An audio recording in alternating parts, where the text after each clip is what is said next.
Hello friends, stock market में पैसा बनाने की यूं तो बहुत सारी स्ट्रेटजी है, लेकिन एक स्ट्रेटजी जिसने हमेशा अपने आप को प्रूव किया है वो है वैल्यू इन्वेस्टिंग अप्रोच। तो आज के इस वीडियो में हम famously known value investor Christopher brownie के द्वारा लिखी गई book the little book of value investing में बताए गए की प्रिंसिपल्स और फ्रेमवर्क को जानेंगे। एक्विन एकेडमी में आपका स्वागत है। इस वीडियो को एंड तक देखें जिससे कि आपको वो सारे क्राइटेरिया पता चल जाए जो एक वैल्यू स्टॉक्स में होने चाहिए। अगर चैनल को सब्सक्राइब नहीं किया है तो प्लीज़ सब्सक्राइब कर लें। क्रिस्टोफर ब्राउनी ने इस बुक में दिखाया है कि कैसे एक इन्वेस्टर इस वेल्थ बिल्डिंग स्ट्रेटजी को सक्सेसफुली यूज कर सकता है।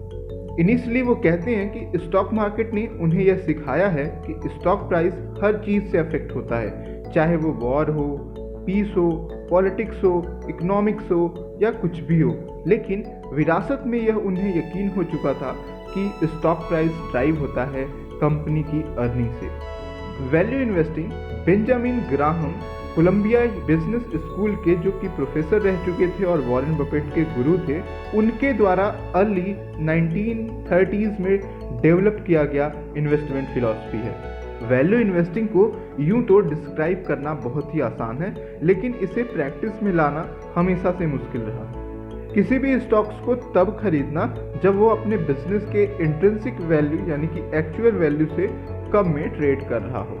हम वैल्यू इन्वेस्टिंग में स्टॉक कैसे सेलेक्ट करते हैं उसको समझें, उससे पहले हमें इन्वेस्टमेंट का दूसरा स्टाइल ग्रोथ इन्वेस्टिंग को डिस्कस करना जरूरी है। ग्रोथ इन्वेस्टिंग में उन कंपनियों के स्टॉक्स को फाइंड करते हैं जिनकी अर्निंग ग्रोथ बहुत ही ज़्यादा स्ट्रांग हो और जो बहुत तेज़ी से ग्रो कर रही हो। क्योंकि कोई भी कंपनी हमेशा के लिए तेज़ी से ग्रो नहीं कर सकती है।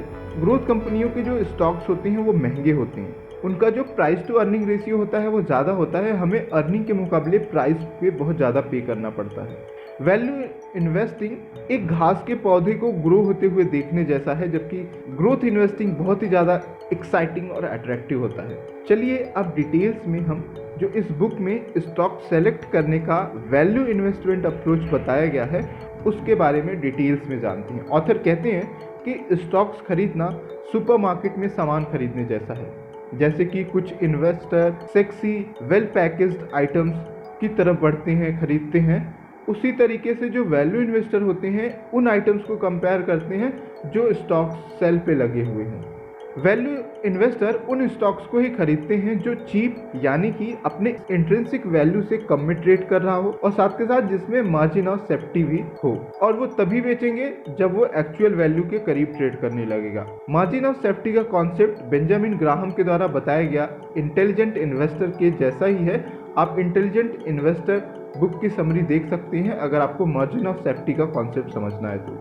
आगे क्रिस्टोफर ब्राउनी कहते हैं कि सक्सेसफुल इन्वेस्टिंग का ट्रू और टेस्टेड मेथड है कि उन स्टॉक्स को परचेज करना जो low price to earning ratio पे ट्रेड कर रहे हैं, क्योंकि अर्निंग ही है जो स्टॉक प्राइस को ड्राइव करता है।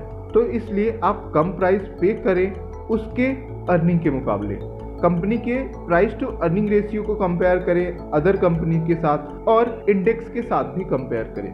ऑथर कहते हैं कि इन्वेस्टिंग की दुनिया सरप्राइज से भरा रहता है। बहुत सारे सरप्राइजिंग इवेंट होते हैं जो स्टॉक प्राइस को अफेक्ट करते हैं, और स्टडी और रिसर्च से उन्होंने पाया है कि जो low price to earning stocks होते हैं उनमें एक्सपेक्टेशंस लो होता है, तो कोई भी खराब न्यूज़ आती है अगर उस कंपनी के बारे में तो उसके स्टॉक के प्राइस को और भी ज़्यादा नुकसान नहीं पहुंचाते हैं, क्योंकि वो ऑलरेडी लो पे ट्रेड कर रहा है।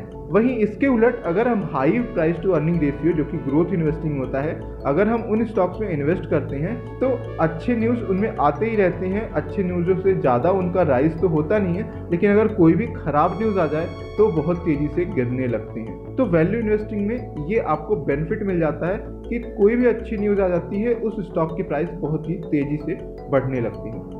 दूसरा जो क्राइटेरिया होता है एक वैल्यू इन्वेस्टर जो देखता है वो है low price to book ratio.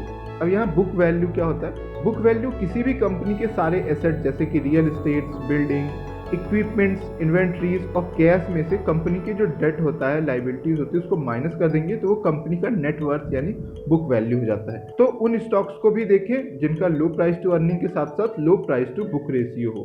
अगर किसी कंपनी का price to earning ratio low है, प्राइस टू बुक रेशियो भी कम है, तो अब आप उनके इनसाइडर को देखें, क्या इनसाइडर बाई कर रहे हैं क्या? इनसाइडर बाइंग का मतलब है कि कंपनी खुद ही अपने शेयर्स खरीद रही हो या कंपनी के मैनेजमेंट के लोग शेयर्स को खरीद रहे हो। कंपनी के मैनेजमेंट के लोग तभी शेयर्स खरीदते हैं जब उनको लगता है कि बिजनेस का प्रॉस्पेक्ट अच्छा है और इसका जो स्टॉक प्राइस है वो अंडर वैल्यूड है। पीटर लिंच को कोट करते हुए कहते हैं कि वैसे तो कंपनी के जो इनसाइडर होते हैं, मैनेजमेंट होते हैं, किसी भी कंपनी के शेयर को बहुत सारी वजहों से बेचते हैं, लेकिन वो खरीदते तभी हो जब वो ऐसा सोचते हैं कि स्टॉक का प्राइस अब बढ़ने वाला हो। तो एक इन्वेस्टर इस इंफॉर्मेशन का एडवांटेज एक वैल्यू इन्वेस्टर को जरूर लेना चाहिए। नेक्स्ट एडवाइस जो ऑथर देते हैं कि कभी कभी कंपनी अपने एक्सपेक्टेड अर्निंग को मीट करने में चूक जाती है, तो एज ए रिजल्ट क्या होता है, स्टॉक के प्राइस तेजी से गिर जाते हैं। अब ये एक वैल्यू इन्वेस्टर के लिए एक अच्छा टाइम होता है। अगर कंपनी का जो बिजनेस का फंडामेंटल है वो सेम है तो शेयर प्राइस रिकवर जरूर करेगा, लेकिन यह नहीं हो पता कि कितने टाइम में करेगा। यहीं पे एक वैल्यू इन्वेस्टर का पेशेंस काम आता है। वैल्यू इन्वेस्टमेंट के बारे में वो कहते हैं कि value investment is like a marathon not a sprint. हम सभी चीज़ों में इमीडिएट रिजल्ट चाहते हैं, इंक्लूडिंग इन्वेस्टमेंट, जबकि स्टॉक मार्केट इन्वेस्टमेंट एक प्रॉपर्टी में इन्वेस्ट करने जैसा है। क्रिस्टोफर ब्राउनी यह भी कहते हैं कि अगर इन्वेस्टर लॉन्ग टर्म के लिए इन्वेस्ट नहीं कर सकता तो पहली बार में उसे स्टॉक मार्केट तो इन्वेस्ट करना ही नहीं चाहिए। सबसे जो कॉमन रीज़न होता है स्टॉक के प्राइस के चीप होने का, वो होता है कंपनी के ऊपर बहुत ही ज़्यादा डेप्थ होना।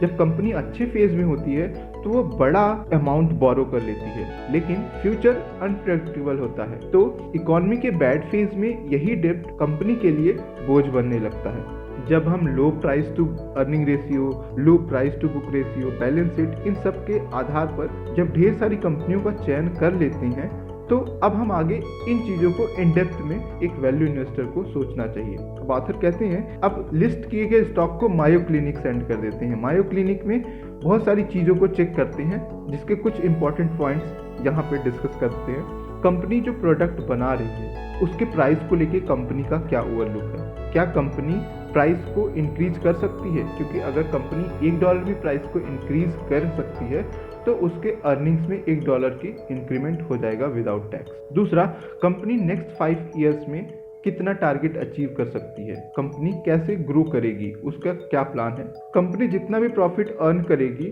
वो डिविडेंड देगी या री इन्वेस्ट करेगी, मैनेजमेंट का इंटेंशन क्या है हर एक्स्ट्रा प्रॉफिट जो कंपनी जनरेट कर रही है, कंपनी का फाइनेंशियल कंडीशन कैसा है अदर कंपनियों के मुकाबले जो सेम बिजनेस में है। एट द एंड अगर हम सम अप करने की कोशिश करें तो मार्जिन ऑफ सेफ्टी को ध्यान में रखते हुए उन स्टॉक्स को खरीदना जो लो इंट्रिंसिक वैल्यू पे ट्रेड कर रहा है।